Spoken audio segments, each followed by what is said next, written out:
स्टाफचे असतील विद्यार्थ्यांचे असतील कॉलेजमध्ये प्रश्न समजून घेऊन त्यांना सोडवण्याचा प्रत्येक कॉलेजच्या तुमचं असं हे असणार आहे नक्कीच. आणि हे चालू आमचं आधीही चालू होतं, आताही चालू आहे. आणि जसं आम्ही AICTचा पण जो विषय घेतला स्मृती त्यांबरोबर, तोही मला कॉलेजमधून कळलेला की 34 इंजिनिअरिंग कॉलेज बंद पडतात. तेव्हा मी सांगितलं हे करू नका, 10,000 विद्यार्थ्यांवर फरक आहे. तर ते असेल. मग मला याच मुलांकडून एक मागणी होती महाराष्ट्रात IIM असावं.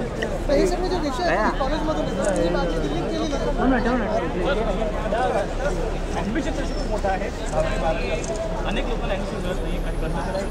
नक्कीच मी डोनेशन विरुद्ध कायदा मागितलेला आहे. डोनेशन हे फार वाईट प्रकार चाललेला आहे. काळाधन बोलतो ते इथेही आहे आणि ह्याच्यावर एक कायदा येणं खूप गरजेचं आहे. पोस्ट ग्रॅज्युएशन आणि सगळीकडे डोनेशन हे फार मोठ्या ह्याच्यावर मागितलं जातं. परत त्याच्यात राजकीय गोष्टींना पण काम केलं पाहिजे, कारण खूप मंत्र्यांचेही कॉलेजेस आहेत.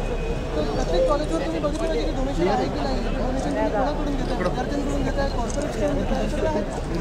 आधीचा वेगळी स्टाईल भाषण घेतलं आहे जुने बाळा ठाकरे आठवले नक्की काय वाटतं? ते मला माहीत नाही तुम्हाला तसं, पण मी जे मला वाटलं ते मी केलं.